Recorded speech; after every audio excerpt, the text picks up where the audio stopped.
देखो, पोकेमोन में ऐश के पास बहुत सारे फीमेल कैरेक्टर्स हैं। उनमें से कुछ सुंदर है तो कुछ बहुत ज्यादा सुंदर। इसलिए आज के इस वीडियो में हम ऐश के सारे फीमेल कैरेक्टर्स में से जो सबसे बेस्ट है उसको चूज करेंगे और बनाएंगे द बेस्ट वाइफ। सिर्फ शरीर देख के चूज नहीं करेंगे, पर्सनैलिटी भी देखेंगे, वरना हम भी ब्रॉक जैसे ठरकी बन जाएंगे जो सिर्फ शरीर के पीछे भागता है। तो चलो ये सब फालतू बातें छोड़ते हैं और सीधा चलते हैं वीडियो की तरफ। तो हमें इसके लिए टोटल 3 पड़ाव से गुजरना पड़ेगा। पहले पड़ाव में हम हर सीजन के कैंडिडेट चूज करेंगे एंड ये काम हो जाने के बाद दूसरे पड़ाव में हम कुछ क्वालिटी को चूज किए गए सारे कैरेक्टर्स पे अप्लाई करेंगे, जिससे आखिरी पड़ाव में टोटल 7 से 8 कैंडिडेट बचेंगे। फिर आएगा तीसरा एंड आखिरी पड़ाव, जिसमें इन बचे हुए कैरेक्टर्स में से कोई एक कैरेक्टर बनेगा द बेस्ट वाइफ, वो भी एक स्पेशल तरीका यूज करके। देखो, पूरे सीजन में ऐश के लिए सिर्फ 17 फीमेल कंपोनेंट्स ही दिखाए गए हैं, तो चलो बताता हूँ वो कौन कौन से हैं। कैंटो रीजन से मिस्टी, क्लोई, जिसेल। हॉर्न रीजन में से मीक, एनाबेल। सीनो रीजन में से डॉन, एंजी। उनोवा रीजन में से आइरिस। कार्लोथ रीजन में से सिना और मिएट। और एलोरा रीजन में से लिलिया, लाना और मेलो। और जोटो रीजन में से मैसी, लायरा और बियांका। और लास्ट ऑरेंज आइलैंड में से मेलोडी। तो ये पड़ाव होता है खत्म।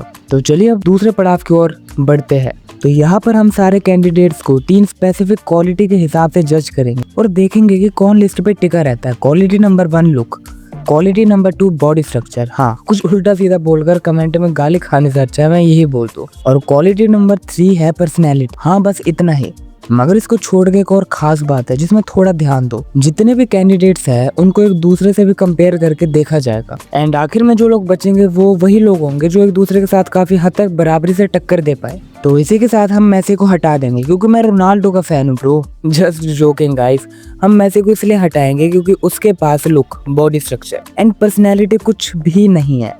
आइरिस, लाना, एनजी और एनावेल को भी हम हटा देंगे। हाँ, जानते हो उनकी पर्सनैलिटी बहुत अच्छी है बट उनका बॉडी स्ट्रक्चर एकदम बेकार है, तो भाड़ में जाओ। और एनजी को देखकर तो मुझे वो लड़की कम लड़का ज्यादा लगती। बियांका और जिसेल को भी हम हटा देंगे। हाँ, जानते हो इनके पास लुक, बॉडी स्ट्रक्चर एकदम परफेक्ट है बट जिसेल की पर्सनैलिटी अच्छी नहीं है, वो बहुत टॉक्सिक है।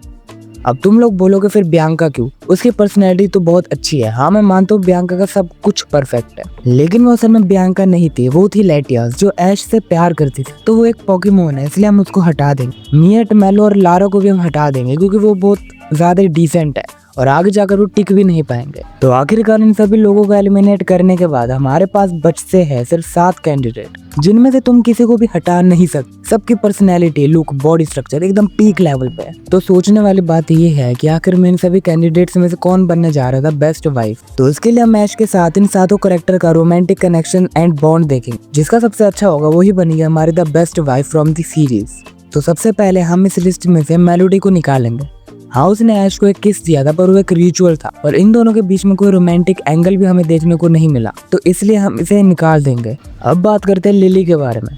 ऐश और लिली का बॉन्ड बहुत अच्छा था। ऐश ने लिली की हेल्प भी की थी उसके ट्रॉमा से उसे बाहर निकालने में और इसलिए लिली ऐश को बहुत ज्यादा एडमायर करती है। बट इन दोनों के बीच में भी कोई इतना हमें कुछ खास रोमांटिक हिंट देखने को नहीं मिला था सीरीज। अब आती है डॉन। ऐश और डॉन का बॉन्ड बहुत स्ट्रॉन्ग था, दोनों एक दूसरे को सपोर्ट करते थे और उनकी केमिस्ट्री फैंस को बहुत ज्यादा पसंद आती थी। और ऐश के साथ डॉन की एकदम परफेक्ट फ्रेंडशिप भी थी।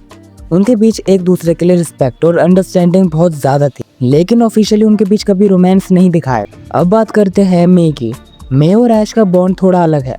ऐश ने मे को ट्रेनर जैसा ट्रीट किया क्योंकि मे जर्नी के स्टार्ट में बिल्कुल ही न्यू सी थी। ऐश ने उसको बहुत गाइड किया और उन दोनों के बीच एक रिस्पेक्ट बना, लेकिन इस रिलेशनशिप को कभी रोमांटिक डायरेक्शन में पुश ही नहीं किया गया। दोनों एक दूसरे के लिए सपोर्टिव थे लेकिन फीलिंग का एंगल यहाँ नहीं था। अब बचे सिर्फ 2 नाम, मिस्टी और सेरेना। सारे कैंडिडेट में से दोनों सबसे ज्यादा डिजर्व करते हैं ऐश को, क्योंकि मिस्टी ने ऐश को बिगिनर से लेकर टॉप ट्रेनर बनते तक देखा और उसकी हर खुशी और दुख में वो उसके पास थी। और एक तरफ सेरेना जो ऐश को बचपन से जानती है, बचपन से ही उसको अपना दिल भी दे चुकी है और जब अलविदा कहने का वक्त आया तो उसने अपना प्यार इजहार करते हुए गुड बाय किस से उसे विदा किया। अब मैं तो देखो बहुत कंफ्यूज हूँ कि इन दोनों में से किसे चुना जाए, तो ये काम मैं तुम पे छोड़ता हूँ। तो जाओ और जल्दी से कमेंट में लिखो कि ऐश के साथ इन दोनों में से किसकी जोड़ी सबसे ज्यादा बेस्ट रहेगी। और बाकी मिलते हैं तुमसे अगली वीडियो में, तब तक के लिए बाय बाय।